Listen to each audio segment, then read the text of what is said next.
नमस्कार दोस्तों, स्वागत है एक बार फिर से आपके अपने यूट्यूब चैनल यूपी की पाठशाला 2.0 में। दोस्तों, आज की इस क्लास में हम हिंदी का जो दूसरा चैप्टर है ममता, जो कि जयशंकर प्रसाद जी द्वारा लिखा गया है, इस चैप्टर पर आधारित जो गद्यांश आधारित आपके पेपर में प्रश्न आते हैं, उन प्रश्नों को आपको कैसे हल करना है, आज की इस क्लास में हम उन प्रश्नों की चर्चा करेंगे। अगर आपने इससे पहले भी मैंने एक वीडियो बनाया है जिसमें इस चैप्टर का पूरा सार मैंने पढ़ा दिया है। अगर आपने उस वीडियो को अभी तक नहीं देखा है तो उस वीडियो का लिंक मैं आपको डिस्क्रिप्शन बॉक्स में प्रोवाइड कर दूँगी, आप वहाँ से विजिट करके उस वीडियो को भी देख सकते हैं। तो चलिए बिना किसी देरी की वीडियो स्टार्ट करते हैं। तो जो यहाँ पे पहला पैराग्राफ दिया है, रोहतास डैश डैश दुर्ग के डैश डैश अंत कहाँ तक था। ये जो पूरा पैराग्राफ है कौन सा है ये मैं आपको बता देती हूँ। रोहतास दुर्ग के प्रकोष्ठ में बैठी हुई युवती ममता स्वर्ण के तीज गंभीर प्रवाह को देख रही है। ममता विधवा थी, उसका यौवन स्वर्ण के समान ही उमड़ रहा था। मन में वेदना, मस्तिष्क में आंधी, आँखों में पानी की बरसात लिए वह सुख के कंटक शयन में विकल थी। वह रोहतास दुर्गवती के मंत्री चूड़ामणि की अकेली दुहिता थी। फिर उसके लिए कुछ अभाव होना असंभव था, परंतु वह विधवा थी। हिंदू विधवा संसार में सबसे तुच्छ निराश्रय प्राणी है, तब उसकी विडंबना का अंत कहाँ था। ये जो पैराग्राफ रोहतास डैश दुर्ग के डैश डैश कहाँ अंत था, इस पैराग्राफ को मैंने अभी आपको बताया। तब हम ये देखते हैं, तो इसका पहले आपको इसका संदर्भ कैसे लिखना है, तो संदर्भ आप कैसे लिखेंगे वो देखते हैं। प्रस्तुत गद्यांश हमारी पाठ्य पुस्तक हिंदी के गद्य खंड में जयशंकर प्रसाद द्वारा लिखित ममता कहानी से उद्धृत है। क्या है? जयशंकर प्रसाद द्वारा लिखित ममता कहानी से उद्धृत है। इसके बाद आपको इसका प्रसंग कैसे लिखना है, जो पैराग्राफ मैंने आपको बताया उसका प्रसंग आप कैसे लिखेंगे वो देखते हैं। तो आप हेडिंग डालेंगे प्रसंग। प्रस्तुत अवतरण में जयशंकर प्रसाद ने बाल विधवा के दुखों व वैधव्य के कारण भारतीय समाज में महिला की स्थिति का वर्णन किया है। क्या है? प्रस्तुत अवतरण में जयशंकर प्रसाद ने बाल विधवा के दुखों व वैधव्य के कारण भारतीय समाज में महिला की स्थिति का वर्णन किया है। अब हम आगे बढ़ते हैं। अगली हेडिंग आप डालेंगे व्याख्या। क्या डालेंगे? व्याख्या। जो पैराग्राफ मैंने आपको बताया रोहतास दुर्ग के डैश डैश अंत कहाँ था, इसकी आप व्याख्या कैसे करेंगे वो देखते हैं। तो आप हेडिंग डालेंगे व्याख्या। ममता रोहतास दुर्ग के पति मंत्री चूड़ामणि की एकलौती पुत्री है। दुर्भाग्य से वह बचपन से ही विधवा हो गई थी। अपने दुर्ग के प्रकोष्ठ में बैठी वह सोन नदी के तेज प्रवाह को देख रही है। जिस प्रकार सोन नदी उफन कर बह रही है, उसी प्रकार ममता का यौवन भी पूरी तरह उफन रहा है। उसके यौवन में और सोन नदी में या के उमड़ते प्रवाह में अद्भुत समानता है। ममता हर प्रकार के भौतिक सुख से संपन्न है, फिर भी विधवा जीवन के कठोर अभिशाप से उसका मन तरह तरह के विचारों और भावों को आंधी से भरा हुआ है। उसकी आंखों से दुख के आंसू बह रहे हैं। विलासिता का सुख भी उसके कांटों की दुखपूर्ण सैया के समान प्रतीत हो रहा है। तात्पर्य है कि कांटों की सैया पर सोने वाला व्यक्ति जिस प्रकार हर पल बेचैन रहता है, उसी प्रकार सभी प्रकार के भौतिक सुखों के रहते हुए भी ममता का जीवन कष्टदायक सिद्ध हो रहा है। ममता के पिता ने उसके लिए प्रत्येक प्रकार के सुख साधन जुटा दिए हैं। उसे किसी भी वस्तु का अभाव नहीं है, किंतु इस धन और संपत्ति को प्राप्त करके भी ममता को मानसिक संतोष नहीं है। कारण यह है कि वह बाल विधवा है। हिंदू समाज में विधवा को निम्नतम श्रेणी में माना जाता है। उससे अपमान, तिरस्कार तथा उपेक्षा ही मिलती है। विधवा का जीवन स्वयं उसी के लिए भार बन जाता है। ऐसी स्थिति में भौतिक सारी उसे मानसिक शांति प्रदान नहीं कर सकते, अर्थात उसके पास सब कुछ होने पर भी वह उन सभी चीज़ों से खुश नहीं थी, क्योंकि उस समय उसके मन में हजारों विचार चल रहे थे। क्या कर रहे थे? उसके मन में हजारों विचार चल रहे थे और आँखों में आंसू भरे हुए थे। ममता भी ऐसी ही नारी है जो सब प्रकार के साधन होते हुए भी असहाय है। वह वैद्य के भार को ढो रही है और यह भार भी ऐसा है जिससे छुटकारा पाने का कोई उपाय नहीं है। तो आप इस प्रकार इस पैराग्राफ की व्याख्या कर सकते हैं। अब हम ये देखेंगे जो पैराग्राफ मैंने अभी आपको बताया उस पैराग्राफ से रिलेटेड कौन कौन से क्वेश्चंस पेपर में आपके आ सकते हैं। तो पहला क्वेश्चन है, उपर्युक्त गद्यांश के पाठ और लेखक का नाम लिखिए। क्या लिखिए? उपर्युक्त गद्यांश के पाठ और लेखक का नाम लिखिए। इसका उत्तर होगा पाठ ममता और लेखक का नाम जयशंकर प्रसाद है। क्या है? आप ऐसा भी लिख सकते हैं, उपर्युक्त गद्यांश के पाठ का नाम ममता तथा लेखक का नाम जयशंकर प्रसाद है। आगे बढ़ते हैं। अगला क्वेश्चन है, चूड़ामणि की कितनी पुत्रियां थीं? क्या है? चूड़ामणि की कितनी पुत्रियां थीं? चूड़ामणि की केवल एक पुत्री थी जिसका नाम ममता था। क्या था? जिसका नाम ममता था। अगला क्वेश्चन है, ममता कहाँ बैठी थी? क्या है? ममता कहाँ बैठी थी? ममता रोहतास दुर्ग के महल में बैठी थी। अगला क्वेश्चन है, हिंदू विधवा संसार में सबसे तुच्छ निराश्रयी प्राणी है से लेखक का क्या आशय? क्वेश्चन क्या दिया गया है?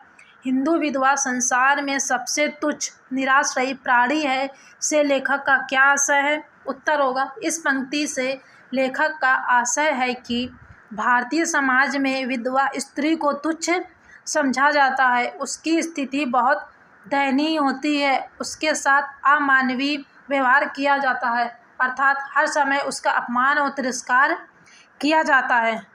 तो इन पंक्तियों में लेखक कहना चाहते हैं या लेखक का आशय है कि भारतीय समाज में विधवा स्त्री को तुच्छ समझा या माना जाता है, उस समय उसकी स्थिति बहुत दयनीय होती है और उसके साथ असामान्य या अमानवीय व्यवहार किया जाता है। तो इस प्रकार जो पैराग्राफ आपको मैंने बताया उस पैराग्राफ से रिलेटेड कौन कौन से क्वेश्चंस आपके पेपर में आ सकते हैं उन क्वेश्चनों को मैंने आपको यहाँ पे बता दिया, साथ ही उसके उत्तर को भी बताया है। अब बढ़ते हैं दूसरे पैराग्राफ नंबर 2 पे। तो दूसरा पैराग्राफ क्या है? इस पतनोन्मुख डैश अंधा बना रही है। क्या है? इस पतनोन्मुख डैश अंधा बना रही है। तो ये पूरा पैराग्राफ कौन सा है ये मैं आपको अभी पढ़ के बताती हूँ। तो ये उसी के आगे का पैराग्राफ है। तो पैराग्राफ क्या दिया गया था? इस पतनोन्मुख डैश अंधा बना रही है। तो इसका पूरा पैराग्राफ होगा, चूड़ामणि ने चुपचाप उसके प्रकोष्ठ में प्रवेश किया। स्वर्ण के प्रवाह में उसके कल्लाद में अपना जीवन में वह बेसुध थी। पिता का आना न जान सकी। चूड़ामणि व्यथित हो उठे। स्नेह पालिता पुत्री के लिए क्या करे? यह स्थिर न रह सकते थे या स्थिर न कर सकते थे। लौटकर बाहर चले गए। ऐसा प्रायः होता है, पर आज मंत्री के मन में बड़ी दुश्चिंता थी। पैर सीधे न पड़ते थे। एक पहर बीत जाने पर वे फिर ममता के पास आए। उस समय उनके पीछे 10 सेवक चांदी के बड़े थालों में कुछ लिए खड़े थे। कितने ही मनुष्यों के पद शब्द सुनकर ममता ने घूमकर देखा। मंत्री ने सब थालों को रखने का संकेत दिया। अनुचर थाल रखकर चले गए। ममता ने पूछा, क्या है? यह क्या है पिताजी? तेरे लिए बेटी, उपहार है, कहकर चूड़ामणि ने उनका आवरण उलट दिया। स्वर्ण का पीलापन उस सुनहली संध्या में विकल होने लगा। ममता चौंक उठी। इतना स्वर्ण यह कहाँ से आया? चुप रहो ममता, यह तुम्हारे लिए है। तो क्या आपने मलेच्छ का उत्कोच स्वीकार कर लिया? पिताजी, यह अनर्थ है, अर्थ नहीं। लौटा दीजिए पिताजी, हम लोग ब्राह्मण इतना सोना लेकर क्या करेंगे? इस पतनोन्मुख प्राचीन सामंत वंश का अंत समीप है बेटी। किसी भी दिन शेरशाह रोहिताश्व पर अधिकार कर सकता है। उस दिन मंत्रित्व न रहेगा। तब के लिए बेटी, हे भगवान, तब के लिए, विपद के लिए इतना आयोजन, परम पिता की इच्छा के विरुद्ध इतना साहस। पिताजी, क्या भीख न मिलेगी? क्या कोई हिंदू भूपृष्ठ पर ना बचा रह जाएगा जो ब्राह्मण को 2 मुट्ठी अनाज न दे सके, यह असंभव है। फेर दीजिए पिताजी, मैं काँप रही हूँ, इसकी चमक आँखों को अंधा बना रही है। तो जो ये दूसरा पैराग्राफ था, इस पतनो मुग्धर डस अंधा बना रही है, तो इस पैराग्राफ को, ये पैराग्राफ कौन सा है ये मैंने आपको बताया। इसके बाद आपको पहले हेडिंग डालनी है संदर्भ। क्या डालना है? संदर्भ। आपको यहाँ पे दिख रहा है संदर्भ में लिखा है पूर्वत, अर्थात पहले वाला। तो जो पहले वाले में मैंने आपको संदर्भ बताया था, सेम आपको यही दूसरे वाले में भी लिखना है। क्या लिखना है? प्रस्तुत गद्यांश हमारी पाठ्य पुस्तक हिंदी के गद्य खंड के जयशंकर प्रसाद द्वारा लिखित ममता कहानी से उद्धृत है। इसी संदर्भ को आपको दूसरे वाले पैराग्राफ में भी लिखना है। अगली हेडिंग होगी प्रसंग। क्या होगी? प्रसंग। इसमें आप लिखेंगे, यहाँ लेखक ने पिता पुत्री के बीच द्वंद्व भाव प्रदर्शित किया है।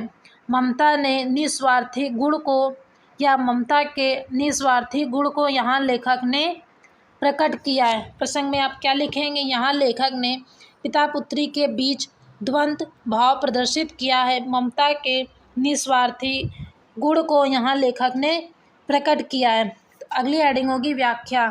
तो व्याख्या में आप क्या लिखेंगे ये देखते हैं। तो हेडिंग क्या होगी? व्याख्या। प्रस्तुत अवतरण में चूड़ामणि ममता को सामंत वंश के अंत होने पर जो के समीप ही है के बाद की स्थिति से अवगत कराते हैं, क्योंकि शेरशाह सूरी कभी भी रोहतास दुर्ग पर अपना अधिकार कर सकता है। तब चूड़ामणि का मंत्री पद नहीं रहेगा, तब के लिए उन्हें इस धन की आवश्यकता पड़ेगी। इस पर ममता अपने पिता को दुत्कारते हुए कहती है, हे भगवान, आने वाले समय या विपत्ति के लिए इतना घृणित कार्य करना सही नहीं है। ममता आगे कहती है कि हे पिताजी, हमें परम पिता की इच्छा के विरुद्ध कोई भी कार्य नहीं करना चाहिए। घूस लेना पाप है। वह कहती है, पिताजी, ऐसे अनैतिक कार्य से तो भीख मांगना अच्छा है। क्या इस पृथ्वी पर ब्राह्मण को दो मुट्ठी अन्न देने वाला कोई हिंदू बचा न रह सकेगा? ऐसा होना असंभव है।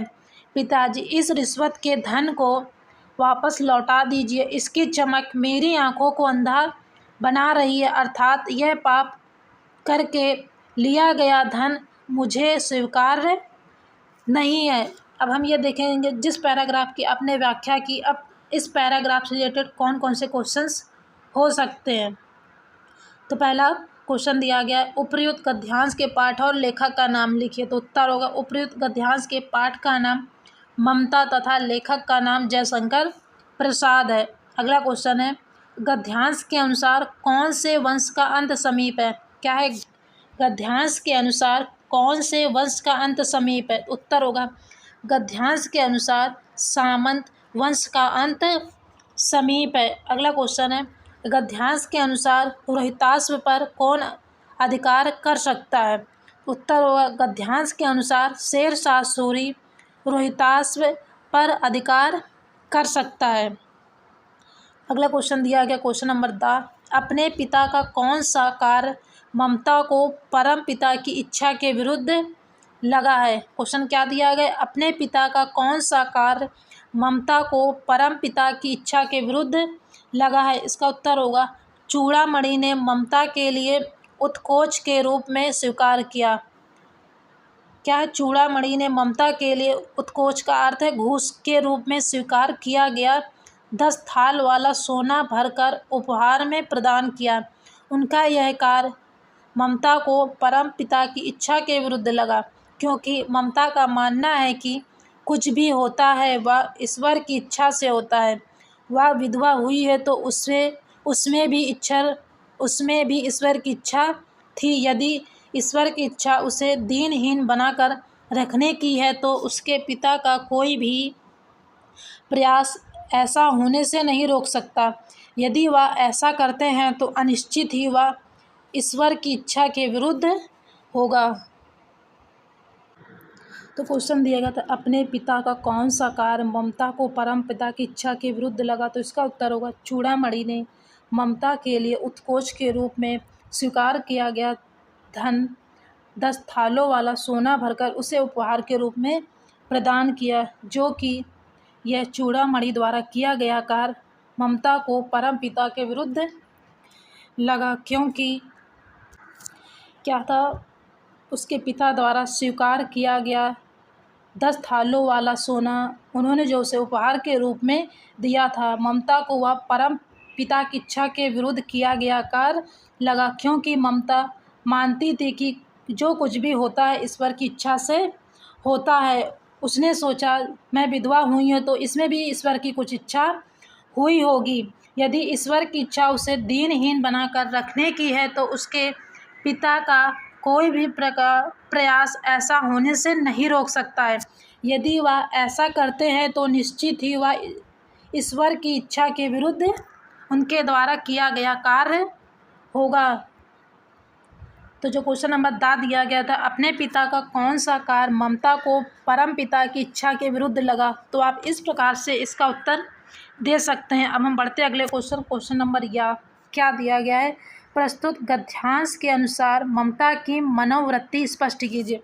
क्या है, ऊपर जो पैराग्राफ दिया गया था उस पैराग्राफ या गद्यांश के अनुसार ममता के मन में क्या चल रहा था उसको यहाँ पे स्पष्ट करना है। तो उसका उत्तर होगा, इस गद्यांश को या इस गद्यांश से ममता को भाग्यवादी अथवा ईश्वरवादी मनोवृत्ति को स्पष्ट किया गया है। क्या इस गद्यांश से या इस गद्यांश में ममता को भाग्यवादी अथवा ईश्वरवादी मनोवृत्ति को स्पष्ट किया गया है। तो आप इस प्रकार से जो पैराग्राफ मैंने आपको बताया है, इस पैराग्राफ से रिलेटेड कौन कौन से प्रश्न आ सकते हैं उन प्रश्नों को मैंने यहाँ पे लिखा है, साथ ही इसके उत्तर भी मैंने आपको बताए हैं। तो बढ़ते अगले पैराग्राफ नंबर 3 पे जो दिया गया है, काशी के उत्तर डैश डैश प्रियुपासते। क्या है, काशी के उत्तर डैश डैश प्रियुपासते। तो ये पूरा पैराग्राफ कौन सा है ये मैं आपको पढ़ के बताती हूँ। काशी के उत्तर में धर्मचक्र विहार मौर्य और गुप्त सम्राटों की कीर्ति का खंडहर था। भग्नचूड़ा तृणगुल्मों से ढके हुए प्राचीर ईंटों के ढेर में बिखरी हुई भारतीय शिल्प की विभूति ग्रीष्म की चंद्रिका में अपने आप को शीतल कर रही थी। जहाँ पंचवर्गीय भिक्षु गौतम का उपदेश ग्रहण करने के लिए पहले मिले थे, उसी स्तूप के भग्नावशेष की मलिन छाया में एक झोपड़ी के दीपालोक में एक स्त्री पाठ कर रही थी, जो कि कौन थी, ममता थी। पाठ कर रही थी। पाठ कौन सा था, तो वो पाठ यह था, अनन्यासी चितयन्तो माम ये जना प्रियुपासते। क्या है, अनन्यासी चितयन्तो मा ये जना प्रियुपासते। तो ये पूरा पैराग्राफ कौन सा है ये मैंने आपको बता दिया। तो तीसरा पैराग्राफ था, काशी के उत्तर डैश डैश प्रियुपासते। तो आप अब इसको आप कैसे लिखेंगे वो देखते हैं। तो आपको पहले हेडिंग क्या डालनी है, संदर्भ। और संदर्भ में हमेशा की तरह क्या लिखा हुआ है, पूर्व अर्थात पहले वाला। तो संदर्भ में आपको वही लिखना है जो मैंने आपको पैराग्राफ नंबर 1 और 2 में बताया है। तो सेम आपको संदर्भ वही लिखना है। तो अब बढ़ते हैं आगे, अगली हेडिंग होगी प्रसंग। क्या होगी, प्रसंग। प्रसंग में क्या लिखना है वो देखते हैं। यहाँ लेखक ने काशी के उत्तर में स्थित सारनाथ नामक स्थान पर स्थित स्तूपों के खंडहरों व उनकी वास्तुकला का वर्णन किया है।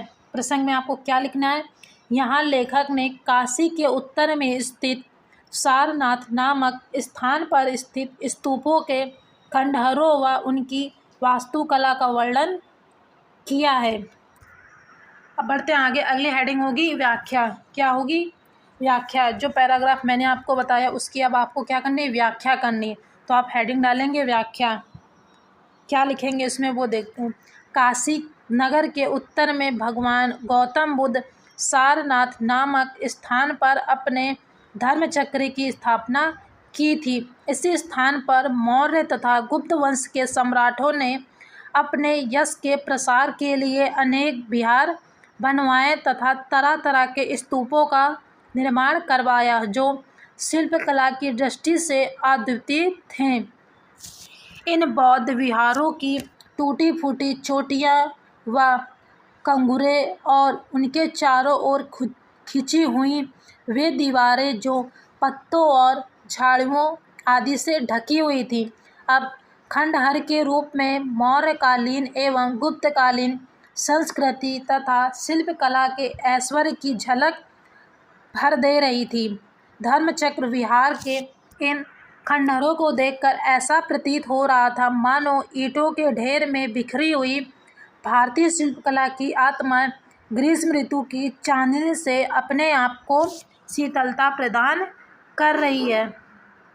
जिस स्थान पर पंचवर्गीय बौद्ध भिक्षु गौतम बुद्ध का उपदेश ग्रहण करने के लिए पहली बार मिले थे, अर्थात सारनाथ में टूटे हुए स्तूप के अवशेषों की छाया में स्थित एक झोपड़ी में एक स्त्री दीपक के प्रकाश में श्री भागवत गीता की भगवान श्री कृष्ण द्वारा कही गई युक्ति, जो भक्त अन्य भाव से मेरा चिंतन करते हैं उनके अभाव की पूर्ति मैं स्वयं करता हूँ, क्या पाठ कर रही थी। तो क्या था जो स्त्री पाठ कर रही थी, वो पाठ था अनन्यासी चतयंतो माँ ये जना प्रयुपासते। इसका अर्थ होगा जो भक्त अनन्य भाव से मेरा चिंतन करते हैं उनके अभाव की आपूर्ति मैं स्वयं करता हूँ। इसका पाठ जो स्त्री कर रही थी वह स्त्री थी ममता। तो आप इस प्रकार से उस पैराग्राफ की व्याख्या कर सकते हैं। अब ये देखेंगे इस पैराग्राफ से रिलेटेड कौन कौन से क्वेश्चंस हो सकते हैं। तो पहला नंबर क्वेश्चन दिया गया है, क्वेश्चन नंबर आ, उपयुक्त गद्यांश के पाठ और लेखक का नाम लिखें। उत्तर होगा उपयुक्त गद्यांश के पाठ का नाम ममता और लेखक का नाम जयशंकर प्रसाद है। अगला क्वेश्चन है, पंचवर्गीय भिक्षु गौतम बुद्ध का उपदेश ग्रहण करने के लिए पहले कहाँ मिले थे। उसका उत्तर होगा पंचवर्गीय भिक्षु गौतम बुद्ध का उपदेश ग्रहण करने के लिए पहले सारनाथ में मिले थे। कहाँ मिले थे, पहले सारनाथ में मिले थे। अगला क्वेश्चन है क्वेश्चन नंबर 7, गद्यांश में किस खंडहर की चर्चा की गई है। क्या है, ऊपर जो गद्यांश दिया गया था जिसमें अभी हम लोगों ने व्याख्या भी पढ़ी, उस व्याख्या में किस खंडहर की चर्चा की गई थी। उसका उत्तर होगा गद्यांश में मौर्य और गुप्त सम्राटों द्वारा निर्मित बौद्ध विहारों के खंडहरों का वर्णन किया गया है। क्या होगा उत्तर, गद्यांश में मौर्य और गुप्त सम्राटों द्वारा वर्णित बौद्ध विहारों के खंडहरों का वर्णन किया गया है। बढ़ते हैं अगले क्वेश्चन, क्वेश्चन नंबर 10, स्त्री पाठ कहाँ कर रही थी। जो ममता थी वो पाठ कहाँ कर रही थी। इसका उत्तर होगा स्त्री यानी ममता बौद्ध विहारों के खंडहरों में स्थित झोपड़ी में पाठ कर रही थी। अगला क्वेश्चन होगा क्वेश्चन नंबर या, स्त्री क्या कर रही थी, अर्थात जो ममता थी कौन सा पाठ कर रही थी तथा उसका अर्थ क्या है। स्त्री क्या पाठ कर रही थी तथा उसका अर्थ क्या है। उत्तर होगा स्त्री अनन्यासी चतयंतो माँ ये जना प्रयुपासते का पाठ कर रही थी। इसका अर्थ है जो भक्त अनन्य भाव से मेरा अर्थात श्री कृष्ण का चिंतन करते हैं उनके अभाव की पूर्ति मैं स्वयं अर्थात श्री कृष्ण करता हूँ। क्या है, इसका अर्थ होगा जो भक्त अनन्य भाव से मेरा चिंतन करते हैं उनके अभाव की आपूर्ति या पूर्ति मैं स्वयं करता हूँ। तो जो तीसरा नंबर पैराग्राफ दिया गया था इससे रिलेटेड कौन कौन से क्वेश्चंस आ सकते हैं उन प्रश्नों को मैंने बताया, साथ ही उसके उत्तर को भी मैंने बताया। तो बढ़ते हैं अगले क्वेश्चन नंबर या अगले पैराग्राफ नंबर 4 पे। पैराग्राफ नंबर 4 क्या दिया गया है, चौसा के मुगल डैश डैश पर दिखाई पड़ा। क्या है, चौसा के मुगल डैश डैश पर दिखाई पड़ा। ये पूरा पैराग्राफ कौन सा है ये मैं आपको बताती हूँ। तो पैराग्राफ है, चौसा के मुगल पठान युद्ध को बहुत दिन बीत गए, ममता अब 70 वर्ष की वृद्धा है। वह अपनी झोपड़ी में एक दिन पड़ी थी, शीतकाल का प्रभात था, उसका जीर्ण कंकाल खांसी से गूंज रहा था। ममता की सेवा के लिए गांव की 2-3 स्त्रियां उसे घेर कर बैठी थी, क्योंकि वह आजीवन सबके सुख दुख की सहभागिनी रही। ममता ने जल पीना चाहा, एक स्त्री ने सीपी से जल पिलाया। सहसा एक अश्वारोही उसी झोपड़ी के द्वार पर दिखाई पड़ा। तो ये जो पैराग्राफ नंबर 4 दिया है, तो चौसा के मुगल डैश डैश पर दिखाई पड़ता है। ये पैराग्राफ कौन सा है ये मैंने आपको बता दिया है पढ़ के। तो आप देखते हैं इसका उत्तर आप कैसे लिखेंगे। तो आपको पहले हेडिंग डालनी होगी संदर्भ। संदर्भ में क्या लिखा वो पूर्वत, पूर्व अर्थात पहले वाला। कौन सा पहले वाला? जो पैराग्राफ में मैंने आपको 1, 2, 3 और 4 में जो संदर्भ बताया, सेम आपको वही संदर्भ चौथे वाले पैराग्राफ में भी लिखना है। तो अगली हेडिंग होगी प्रसंग। क्या होगी? प्रसंग। प्रसंग में क्या लिखना है वो देखते हैं। यहाँ लेखक ने ममता के अंतिम समय और ममता में विद्यमान मानवीय गुणों का वर्णन किया है, जिनके कारण प्रत्येक व्यक्ति उसके प्रति आदर व प्रेम की भावना रखता था। क्या है? यहाँ लेखक ने ममता के अंतिम समय और ममता में विद्यमान मानवीय गुणों का वर्णन किया है, जिनके कारण प्रत्येक व्यक्ति उसके प्रति आदर व प्रेम की भावना रखता था। तो आप प्रसंग में इस प्रकार से लिख सकते हैं। आगे बढ़ते हैं। अगली हेडिंग होगी व्याख्या। क्या होगी? व्याख्या। तो आप हेडिंग डालेंगे व्याख्या। मुगलों और पठानों के बीच हुए चौसा युद्ध को बहुत समय बीत चुका था, जिसमें मुगल सम्राट हुमायूं ने शेर शाह से अपने प्राणों की रक्षा के लिए ममता की झोपड़ी का आश्रय लिया था। जब यह घटना हुई थी तब ममता युवा थी। आज वह 70 वर्ष की बुढ़िया है। बुढ़ापे ने उसका शरीर जर्जर बना दिया है। इसी अवस्था में वह एक दिन अपनी झोपड़ी में पड़ी थी। सर्दियों के उस प्रातः काल में कंकाल मात्र रह गया था। उसका शरीर खांसी से हिल उठता था। वह इतनी अशक्त थी कि वह स्वयं चल फिर नहीं सकती थी। एक प्रकार से ममता मृत्युशैया पर लेटी थी। उसकी सेवा शुश्रूषा के लिए गांव की 2-3 स्त्रियां उसके चारों ओर उसे घेर कर बैठी थी। यद्यपि उसका कोई सगा संबंधी न था, किंतु उसने जीवन भर लोगों के सुख दुख में उनका साथ निभाया था। इसीलिए अंत समय में उसकी सेवा के लिए गांव की स्त्रियां उसके पास उपस्थित थीं। ममता ने पीने के लिए जल मांगा। एक स्त्री ने क्या है? ममता ने पीने के लिए जल मांगा। एक स्त्री ने सीपी में जल लेकर उसे पिलाया। अचानक एक घुड़सवार उस झोपड़ी के द्वार पर खड़ा दिखाई दिया। क्या? उस झोपड़ी के द्वार खड़ा दिखाई दिया। अब आपने जो व्याख्या की, इस व्याख्या से कौन कौन से प्रश्न हो सकते हैं, उन प्रश्नों को हम देखते हैं। तो पहला नंबर क्वेश्चन दिया गया है, उपर्युक्त गद्यांश के पाठ और लेखक का नाम लिखिए। क्या करिए? उपर्युक्त गद्यांश के पाठ और लेखक का नाम लिखिए। तो इसका उत्तर होगा उपर्युक्त गद्यांश के पाठ का नाम ममता और लेखक का नाम जयशंकर प्रसाद है। बढ़ते हैं अगले क्वेश्चन नंबर बा पे। क्वेश्चन नंबर बा क्या दिया गया है? ममता आजीवन सबके सुख दुख की सहभागिनी रही। इस कथन को स्पष्ट कीजिए। क्या है? ममता आजीवन यानी पूरे जीवन सबके सुख दुख की सहभागिनी रही है। इस कथन को स्पष्ट कीजिए। इसका उत्तर होगा इस कथन का आशय है कि ममता ने जीवन भर सभी के सुखों दुखों में उनका साथ दिया है और निस्वार्थ भाव से उनकी सेवा की। वह प्रत्येक व्यक्ति के अच्छे बुरे समय में उनका धैर्य बांधती थी। क्या है? जो क्वेश्चन दिया गया था, ममता आजीवन सुख दुख की सहभागिनी रही, इसको आप स्पष्ट कीजिए। तो इसका उत्तर होगा इस कथन में लेखक का आशय है कि ममता ने जीवन भर सभी के सुख दुख में उनका साथ दिया है और निस्वार्थ भाव से उनकी सेवा भी की है। वह प्रत्येक व्यक्ति के अच्छे बुरे समय में उनका धैर्य बांधती थी। क्या करती थी? अच्छे बुरे समय में उनका धैर्य बांधती थी। तो आप जो क्वेश्चन नंबर बाद दिया गया था, ममता आजीवन सबके सुख दुख की सहभागिनी रही, इस कथन को स्पष्ट कीजिए। तो आप इसका उत्तर इस प्रकार से दे सकते हैं। बढ़ते अगले क्वेश्चन नंबर सा पे। गांव की स्त्रियों ने ममता को क्यों घेर कर रखा था? क्वेश्चन क्या दिया गया? गांव की स्त्रियां ने या गांव की स्त्रियों ने ममता को घेर कर क्यों रखा था? इसका उत्तर होगा बुढ़ापे के कारण ममता का शरीर जर्जर हो गया था।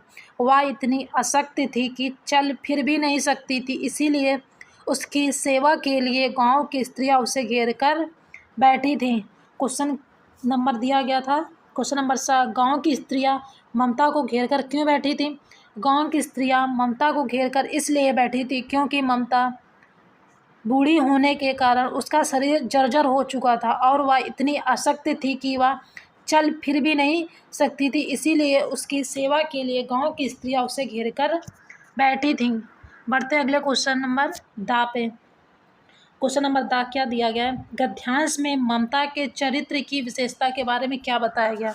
क्या है? जो ऊपर पैराग्राफ दिया गया था, जो कि मैंने आपको पढ़ के बताया था, उस पैराग्राफ में ममता के चरित्र की विशेषता के बारे में क्या बताया गया था? तो इसका उत्तर होगा, गद्यांश में ममता के सहसहयोगी, मिलनसार, परोपकारी आदि चरित्र की विभिन्न विशेषताओं के बारे में बताया गया है। क्वेश्चन नंबर दा क्या दिया गया है? उपयुक्त गद्यांश में ममता के चरित्र की किस विशेषताओं के बारे में बताया गया है? तो इसका उत्तर होगा, उपयुक्त गद्यांश में ममता के सहसहयोगी, मिलनसार, परोपकारी आदि चरित्र की विभिन्न विशेषताओं के बारे में बताया गया है। तो जो पैराग्राफ नंबर 4 है, इसमें आपने संदर्भ, प्रसंग, व्याख्या, इसको आपको कैसे लिखना है वो मैंने आपको बताया। और इस पैराग्राफ से रिलेटेड कौन कौन से क्वेश्चंस आ सकते हैं आपके पेपर में, उन क्वेश्चनों को भी आपने पढ़ा, साथ ही उसके उत्तर को भी पढ़ा। तो हम बढ़ते अगले पैराग्राफ नंबर 5 पे। पैराग्राफ नंबर 5 क्या दिया गया है? अश्वारोही पास डैश डैश ग्रह में जाती हूँ। पैराग्राफ नंबर 5 क्या दिया गया है? अश्वारोही पास डैश डैश ग्रह में जाती हूँ। तो ये पूरा पैराग्राफ कौन सा है वो मैं अभी आपको पढ़ के बताती हूँ। तो वो पैराग्राफ है, अश्वारोही पास आया, ममता ने रुक रुक कर कहा, मैं नहीं जानती कि वह शहंशाह था या साधारण मुगल, पर एक दिन इसी झोपड़ी के नीचे वह रुका। मैंने सुना था कि वह मेरा घर बनवाने की आज्ञा दे चुका था। मैं आजीवन अपनी झोपड़ी के खोदे जाने के डर से भयभीत रही। भगवान ने सुन लिया। क्या क्या? भगवान ने सुन लिया। मैं आज इसे छोड़े जाती हूँ। तुम इसका मकान बनवाओ या महल, मैं अपने चिर विश्राम गृह में जाती हूँ। तो पैराग्राफ कौन सा था? अश्वारोही डैश डैश गृह में जाती हूँ। तो ये पैराग्राफ कौन सा है ये मैंने अभी आपको पढ़ के बताया। अब ये देखते हैं इस पैराग्राफ में आपको संदर्भ, प्रसंग, व्याख्या और इस व्याख्या से रिलेटेड कौन कौन से प्रश्न आ सकते हैं। अब हम उस प्रश्नों को देखेंगे। तो आपको पहली हेडिंग डालनी है संदर्भ। क्या डालना? संदर्भ। और संदर्भ में यहाँ पे क्या लिखा हो? पूर्ववत, अर्थात पहले की तरह। तो जो मैंने आपको स्टार्टिंग में अभी तक पैराग्राफ नंबर 1, 2, 3, 4 में जो संदर्भ बताया, सेम आपको वही संदर्भ पैराग्राफ नंबर 5 में भी लिखना है। तो अब हम आगे बढ़ते हैं। अगली हेडिंग होगी प्रसंग। प्रसंग में आपको क्या लिखना वो देखते हैं। यहाँ लेखक ने ममता के अंतिम समय व उसकी अपनी झोपड़ी के प्रति लगाव को प्रदर्शित किया है। क्या है? यहाँ ममता ने लेखक के अंतिम समय व उसके झोपड़ी के प्रति अपने लगाव को प्रदर्शित किया है। आगे बढ़ते हैं। अगली हेडिंग होगी व्याख्या। व्याख्या में आप क्या लिखेंगे वो देखते हैं। घुड़सवार बुलाने पर ममता के पास आता है। ममता क्योंकि मृत्युशैया पर लेटी है और ठीक से बोल पाने में भी असमर्थ थी। किसी तरह रुक रुक कर उसने कहा कि हाँ, 47 साल पहले किसी व्यक्ति ने मेरी इस झोपड़ी में शरण अवश्य ली थी, किंतु मैं यह नहीं जानती थी कि वह कौन था। वह कोई बादशाह था या अथवा एक साधारण मुगल, मगर वह एक दिन के लिए इसी झोपड़ी में रहा था। जाते समय मैंने सुना था कि वह अपने किसी आदमी को मेरा घर बनवाने की आज्ञा दे रहा था। उस दिन से आज तक मुझे यह भय सताता रहा कि पता नहीं कब कोई आकर मेरी इस झोपड़ी को गिरा देगा और इस स्थान को खुदवा कर मकान बनवा दे। मुझे अपनी इस झोपड़ी से बड़ा प्यार था। मैं नहीं चाहती थी कि कोई इसे गिराकर इसके स्थान पर मकान बनवा दे, क्योंकि इस झोपड़ी के साथ मेरे जीवन को ना जाने या मेरे जीवन की ना जाने कितनी यादें जुड़ी हैं। यहाँ मेरे भयभीत होने का कारण था। शायद भगवान ने मेरी प्रार्थना सुन ली थी, इसीलिए आज तक यहाँ कोई मकान बनवाने नहीं आया। अब मेरा समय पूरा हो गया है, मैं इसे छोड़कर जा रही हूँ, अतः मुझे अब किसी प्रकार का डर भी नहीं है। चाहे तुम इस स्थान पर मकान बनवाओ या कोई विशाल आलीशान महल, आज मुझे इस झोपड़ी से कोई मोह नहीं अथवा लगाव नहीं रह गया है। अब मैं सदैव के लिए अलौकिक विश्राम गृह में आराम करने के लिए जा रही हूँ, अर्थात अब मैं इस संसार को छोड़कर स्वर्गलोक को जा रही हूँ। तो जो पैराग्राफ मैंने अभी आपको बताया, इस पैराग्राफ की आप व्याख्या इस प्रकार से कर सकते हैं जो यहाँ पे लिखा है वो भी, या इस पैराग्राफ जो मैंने अभी पढ़ के बताया जितना आपको समझ में आया उसे आप अपनी भाषा में भी लिख सकते हैं। अब हम ये देखेंगे इस पैराग्राफ से रिलेटेड कौन कौन से प्रश्न हो सकते हैं। तो पहला नंबर प्रश्न दिया गया है, प्रश्न नंबर आ, उपयुक्त गद्यांश के पाठ और लेखक का नाम लिखिए। तो इसका उत्तर सेम वही होगा जो कि मैंने आपको पहले ही बताया था। उपयुक्त गद्यांश के पाठ का नाम ममता और लेखक का नाम जयशंकर प्रसाद है। तो बढ़ते हैं अगले क्वेश्चन नंबर 12 पे। मैं अपने चिर विश्राम गृह में जाती हूँ, इस कथन से क्या आशय है? क्या है? ममता ने जो अंत में बोला था, मैं अपने चिर विश्राम गृह में जाती हूँ, इस कथन का क्या अर्थ है? इस कथन से आशय है कि ममता का अंत समय नज़दीक था, अतः उसने कहा कि वह इस संसार को त्याग करके चिर विश्राम गृह अर्थात स्वर्गलोक को जा रही है। तो जो क्वेश्चन नंबर 12 दिया गया था, मैं अपने चिर विश्राम गृह में जाती हूँ, इस कथन से क्या आशय है? इस कथन से आशय है कि ममता का अंत समय नज़दीक था, अतः उसने कहा कि वह इस संसार को त्याग करके चिर विश्राम गृह अर्थात स्वर्गलोक को जा रही हूँ। बढ़ते हैं अगले क्वेश्चन नंबर 7 पे। अश्वरोही क्या ढूंढ रहा था और क्यों? जो क्वेश्चन नंबर 7 दिया गया है, अश्वरोही क्या ढूंढ रहा था और क्यों ढूंढ रहा था? तो इसका उत्तर होगा अश्वरोही ममता की झोपड़ी ढूंढ रहा था, क्योंकि उससे उसके स्थान पर मकान बनवाने का आदेश मिला था। तो जो क्वेश्चन पूछा गया था, अश्वरोही क्या ढूंढ रहा था और क्यों? उत्तर होगा अश्वरोही ममता की झोपड़ी ढूंढ रहा था, क्योंकि उसे उसके स्थान पर मकान बनवाने का आदेश मिला था। बढ़ते हैं अगले क्वेश्चन नंबर 10 पे, जो कि इस क्लास का लास्ट क्वेश्चन है। ममता पूरे जीवन क्यों भयभीत रही? क्या है? ममता है वह पूरे जीवन क्यों डरी हुई रहती थी? इसका उत्तर होगा ममता पूरे जीवन अपनी झोपड़ी को खोने के डर से भयभीत रही। वह अपनी झोपड़ी से बहुत प्यार करती थी और उसमें एक दिन के लिए विश्राम करने वाले मुगल ने उसके स्थान पर मकान बनाने या बनवाने का आदेश दिया था। यही आदेश उसके कारण का भय था, क्योंकि वह जीते जी अपनी झोपड़ी छोड़ना नहीं चाहती थी। तो जो क्वेश्चन नंबर 10 दिया गया था, क्वेश्चन नंबर 10 क्या दिया गया था? ममता पूरे जीवन क्यों भयभीत रही?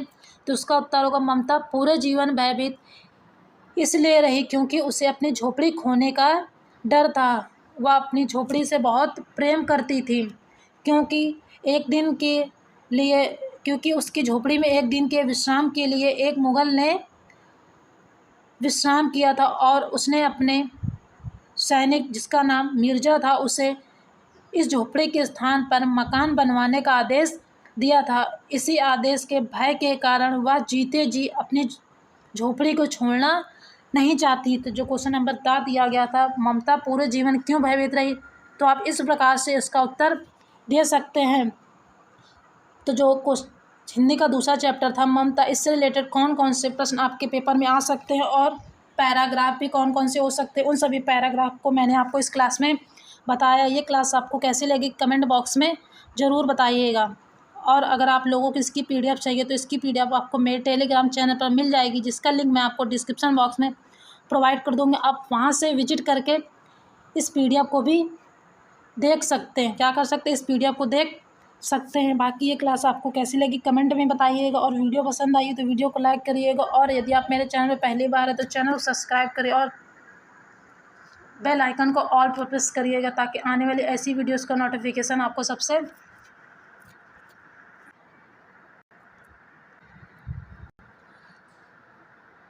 आप बेल आइकन को ऑल पर प्रेस करिएगा, ताकि जब भी मैं इस तरह की वीडियोस लेके आऊँ उसका नोटिफिकेशन आपको सबसे पहले मिले। तो अगली क्लास में हम जो हिंदी का तीसरा चैप्टर है क्या लिखूं, जो कि पद्मलाल पुन्नालाल बख्शी द्वारा लिखा गया है, तो अगली क्लास में हम इस चैप्टर को पढ़ेंगे। बाकी अगर आपको कोई क्वेरी है तो आप मुझसे कमेंट बॉक्स में पूछ सकते हैं। जैसा कि मैंने आपको बताया, अगर आप लोगों को इसकी PDF चाहिए तो इसकी PDF आपको मेरे टेलीग्राम चैनल पर मिल जाएगी, जिसका लिंक मैं आपको डिस्क्रिप्शन बॉक्स में प्रोवाइड कर दूँगा। आप वहाँ से विजिट करके इसकी PDF को देख सकते हैं। तो मिलते हैं हिंदी के तीसरे चैप्टर क्या लिखूं उस टॉपिक के साथ। तब तक के लिए जय हिंद।